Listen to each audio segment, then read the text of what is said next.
Hey, I'm Griselda. I'm 36 now, but let me take you back a few years when things got really crazy. I still feel a bit iffy about sharing it, but honestly, it's all because of the revenge plot that unfolded. And I wasn't the one who kicked things off, so I could say everything here is well deserved. All right, let's dive in. I had a short-lived marriage with this guy named Amon. There was a noticeable 6-year age gap between us, and folks were side-eyeing our relationship from the get-go. We crossed paths during an African dance class where Amon happened to be the instructor. Picture this, I'm 26, he's 20, and the air is charged with some unspoken tension.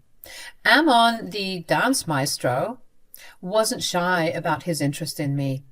Extra dance lessons, undivided attention in class, you name it. He was offering it all. Everyone in the class could practically see the sparks flying between us, and the feeling was mutual. Hold on tight because things are about to get crazier. So Amon and I realized the significant age gap only a few dates into our budding relationship. I almost called it quits, but love had already taken its hold on me. He was saying and doing all the right things, making it hard for me to walk away. We decided to give it a shot despite the age difference. As we dated, everything seemed to be going well until Amon got the worst news. He had to go back to Uganda, his home country, because his parents were very sick. I had spoken to them a few times over the phone during our little fling, and they seemed like lovely people, and my heart broke for Amon. But his leaving essentially put a permanent pause on our relationship, or so I thought. 4 long years went by, and I found myself celebrating my 30th birthday in the club with my friends. In the middle of the shots and lights, I thought my eyes started playing tricks on me. I could have sworn I saw Amon dancing with another girl. I blamed it on the alcohol until I made my way closer. Lo and behold, it was Amon. He had just returned from Uganda and was readjusting to life in America. What's more, he was planning to move his parents from Uganda to the States to be closer together. This was great news to my intoxicated and love-drunk brain, because his moving back to the States meant that we had another shot at this whole love thing. He told the girl he was dancing with that he would be back later, and we spent the rest of the night chatting it up and catching up. Soon after rekindling our romance, Amon and I picked up right where we left off. It felt as if those 4 years had never passed, and we were still the same people who had fallen in love in that dance class. Amon made all these grand promises about loving me and wanting to marry me, and I was all in. However, there was one tiny problem. He was taking an eternity to pop the question. Time was ticking, and I found myself at 30 with no other marriage prospects on the horizon. I wondered why it was taking him so long. Even after 2 years of being back together, there was no sign of an engagement ring. I started to ponder if he was facing pressure from his parents back home. When I spoke to them, they even expressed their disappointment in their son for taking too long to make things official. "My son is disappointing me." "You think you are the only one who is disappointed? I'm 60 years old, and I'm yet to be a grandmother." Trust me, I've tried dropping hints and telling him that the clock is ticking, but he doesn't seem to want to propose now. He's saying it's too early. Too early? It's actually quite the opposite. Don't worry, your father-in-law and I will talk to him and get his head straight. Father-in-law? Yes, and you can call me Ma, too. You're already our daughter, our sweet Griselda. Don't worry. Amon will propose, and if he won't, I'll just have to fly that side and force him to do it. Oh, Achin, you're too funny. Don't call me that. Call me Ma. And I'm being serious. Don't worry. Amon will make you his wife. And he will make us all proud. Just be a bit patient, darling. Akello and Achin were really sweet. They even hinted at their desire for grandbabies, but being traditional, they expected us to tie the knot first. The pressure was mounting, and we were all waiting for Amon to finally pop the big question. However, 3 more years rolled by, and I had reached my breaking point. I couldn't take it any longer. So I straight up asked him if he was serious about wanting to marry me. All he had to offer were excuses. "Babe, you know I don't have money right now. Let me make some money. And I'll give you the best wedding you could ever dream of. I promise it will be worth the wait." "You've been saying this for 5 years now. I'm fed up. If you won't marry me, I know someone else will." "Don't say things like that, babe. I know you're angry. Please be a bit more patient with me." "I've been patient with you. We all have. Haven't your parents talked to you about it all?" "Trust me, they won't stop blowing up my phone. You see, all of my friends are married with kids. I'm the only one left behind. Just give me some more time, okay? I promise it will all be worth it in the end." As I approached my 36th birthday, I made a promise to myself. If Amon hadn't popped the question by then, I'd leave. For good. I vented my frustrations to my friends, of course, not realizing that Amon might have overheard me or been eavesdropping. Lo and behold, not long after venting my ultimatum to my friends, he decided to finally propose. Interesting. The proposal itself was quite basic, certainly not worth all those years of waiting. At the time, though, all that mattered was the relief of finally Amon really seemed to have a change of heart at the last second, and he was now eager to get married. A full 180, if you ask me. Instead of the lavish wedding he had promised, he suggested a quick courthouse ceremony, insisting it would be more romantic with just the two of us. To say I was disappointed would be an understatement. I never saw that coming. "You made me wait all these years for a courthouse wedding? You can't be serious." "It's just for now, babe. You'll have a proper celebration in the future. I just can't wait to officially be married to you, that's all." "But what about my friends and family? They want to see this too." "And they will. Once we get settled down and once my parents are able to live here for good, we'll have the biggest wedding celebration this country has ever seen." "I'm starting to resent you, Amon. And I'll work every single day for the rest of my life to get you to trust me again. But please, let's do this now. I love you, and I can't spend another day not calling you my wife." So we went through with the courthouse wedding, and as expected, it was as lifeless and soulless as I had imagined. Amon seemed to be the only one excited while I stood there waiting for it to be over. Amon saw just how unhappy I was and decided to make it up to me. He surprised me with a trip to Fiji for our honeymoon. I was over the moon. Fiji had always been a dream destination for me, and he knew it. It struck me that he was willing to splurge on a trip to Fiji, but not on our wedding.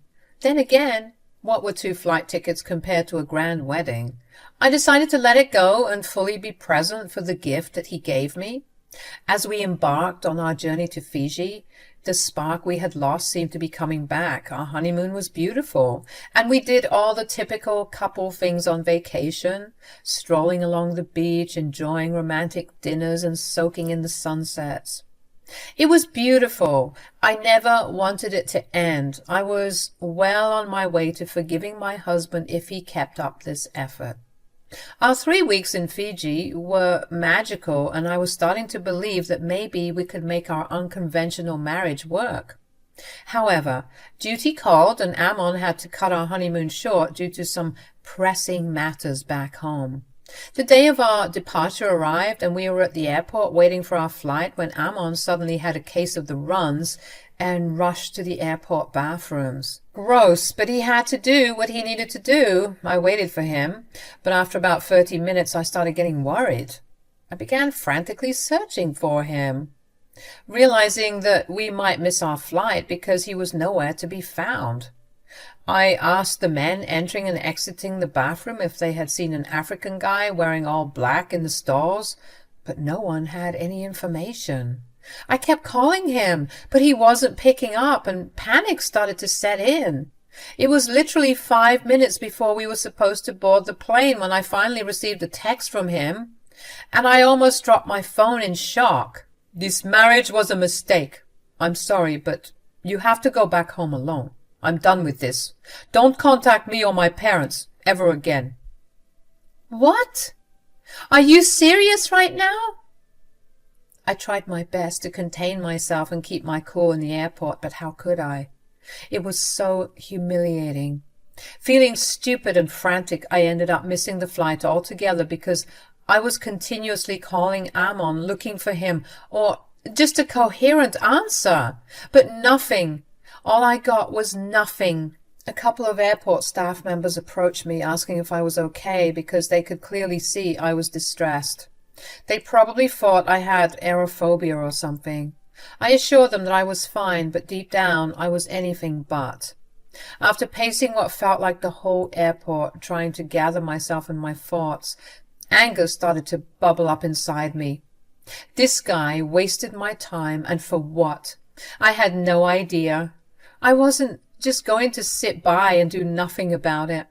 So I did what any sane person would do. I booked a flight to Uganda to meet his parents. Well, not technically. I had to book a couple of connecting flights, of course, but eventually I arrived in Uganda, leaving behind Amon's luggage at the airport, since he wanted to leave me stranded there. I guess he didn't care much for it if his plan was to ditch me there anyway. What a scumbag.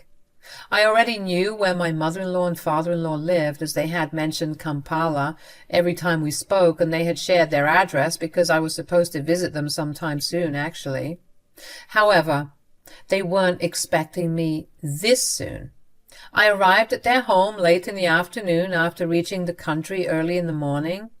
I knocked on their door, and they were surprised to see me, of course. But they welcomed me inside. I broke down crying, telling them everything that had happened. As if I hadn't been through enough already, they revealed an even bigger, heartbreaking truth. "My dear, this is so shocking. Honestly, we don't know what had gotten into that man. But it breaks my heart seeing you like this. I have to come clean. I'm so sorry." "Achin, no." "Can't you see this poor girl is hurting? What is wrong with you? We have to tell her the truth." "Truth? What truth? You knew about this?" "No, of course not. But we also haven't been honest with you either. You see, the reason why we were telling Amon to marry you was because, well, we knew that you came from a well-to-do family, and we were hoping that you'd help us out. We also knew it would be beneficial because once he married you, he would be able to get his green card." Am I being pranked right now? Please tell me where the cameras are. "We're so sorry, Griselda." "So that's what all this was, huh? You just wanted me for my money and my green card. How pathetic. You didn't have to do any of that. If you needed money, why didn't you ask?" "Pride and honor. We can't just go around asking for handouts." "So you'd rather lie to people who care about you? That's sick."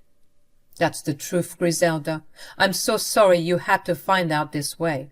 But as for Amon, I have no idea why he did what he did. If anything, it goes directly against our plan. It's not like we hated you. We were happy for Amon when he told us he was in love with you." "Well, clearly, he lied because he just abandoned me, and I don't know why." Achin was just as pissed as I was, wondering why her son had messed up their plans so badly. She said she would call him, but I told her not to let him know that I was in the room because I wanted to know everything.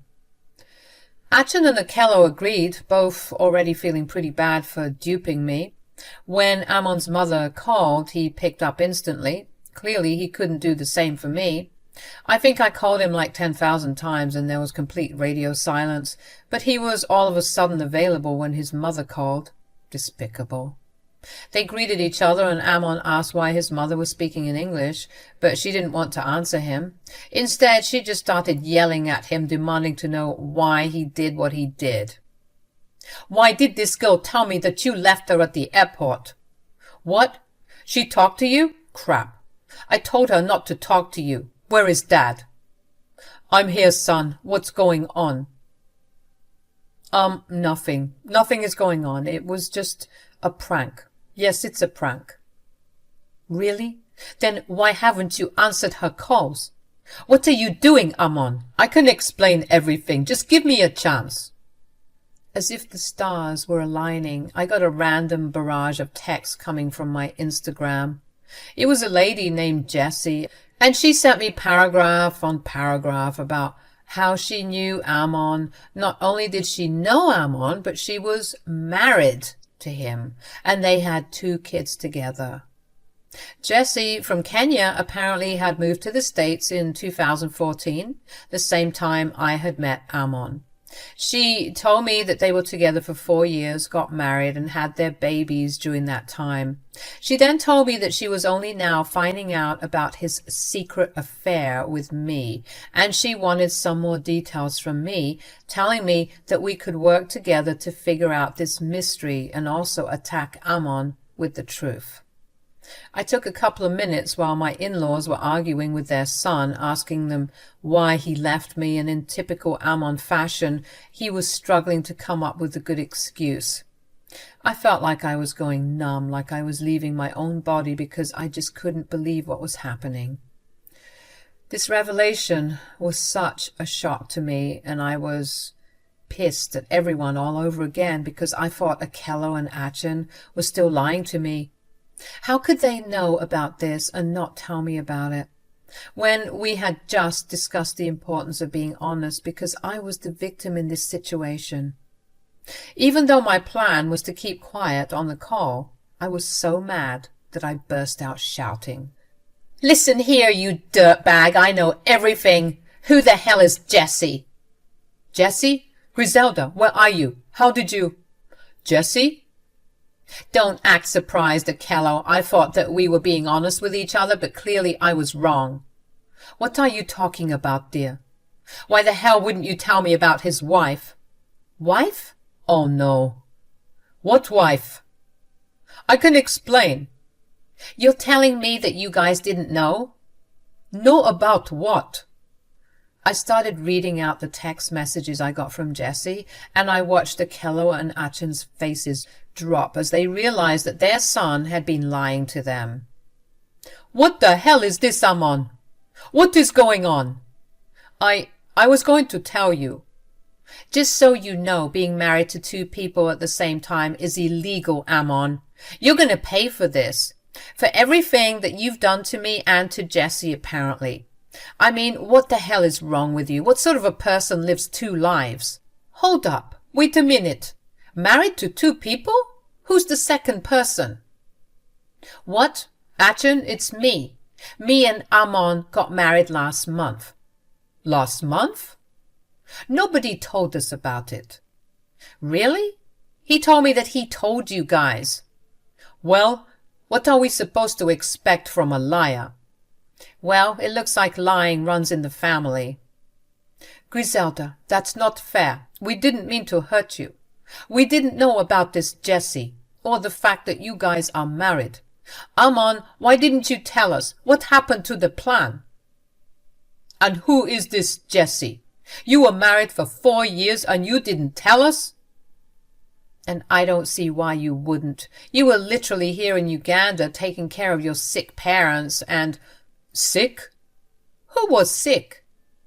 Oh, great. So you lied about that too. Why am I not surprised? You should get an Emmy or something. What is this about sick parents? Your lovely son over here told me that he had to leave America to come and take care of the both of you, and that's why he was gone for 4 years. So not only did you lie to us, but you included us in your other lies. You wished sickness upon us. Your own parents. Guys, please calm down. I can explain everything. Like hell you will. You will book a flight right this instant and tell us why you did this foolishness. Don't bother. I'm going to go home and I'm going to report your sick son for all the crap that he has done. I should report you two as well, but honestly, I don't feel like going through all the trouble, with this being an international case. So I'll settle for this instead. See you both in hell. And Ammon. Yes? See you in court. I had to push past both Akello and Achin because they were begging and pleading with me, telling me that I needed to forgive them, but I was so angry. It was all too much happening at once. I stayed in the hotel room that night crying the night away, asking God why it had to be me. The next morning, I was on my flight back to Florida, trying to pick up the pieces, but everything felt so empty. Ammon's phone apparently started working again because he was calling my phone non-stop. Obviously, I ignored every call. I couldn't deal with the lies and the pain anymore. I had left Jessie on read, forgetting to get back to her, but also not being in the right headspace to do so. I told Jessie everything about the green card, about the honeymoon, and how he had disappeared for those 4 years. Jessie got back to me almost instantly, telling me that he was still in America during those 4 years, but he was in Colorado instead of Florida. All the while, Ammon hadn't stopped calling me. I was getting sick of him calling, so I picked up the phone and said, "What? What could you possibly want from me now? You ruined my life. Please, you have to listen to me. I don't have to do anything. You're a scumbag, and like I said before, I'll see you in court. You can't do this. They'll take away everything I've made for myself. My kids, what about my kids? Screw those kids. You couldn't even give me any children, yet you are walking around town with 2 kids to your name. You're twisted. Please, Griselda, you have to help me. My parents are saying they're going to disown me. They don't want to be associated with the case." "Oh, how lovely. That means no one is going to be associated with your lying behind, including those kids who deserve a way better father than you could ever be. Please don't do this. Please, can I come over? I'll explain everything." "Why don't you explain everything to your kids, so that they can see just how worthless you are? Listen here and listen well. If you call me again, I'm going to add harassment as another complaint in this case. Got it? You've wasted basically 10 years of my life.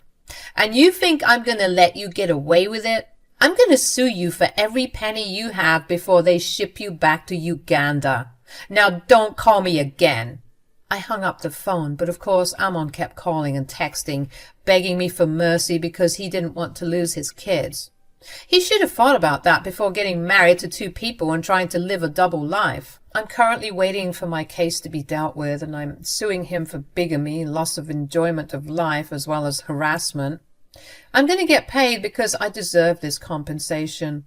Me and Jessie are even planning on meeting up so that we can discuss our lawsuits together. It's been weird, but I'm low-key bonding with this girl, even though I should hate her in theory. I guess misery loves company, and who better to lick my wounds than someone who's going through exactly what I'm going through. She even has it worse because she has 2 kids she has to break the news to. Woof, I would hate to be in her shoes.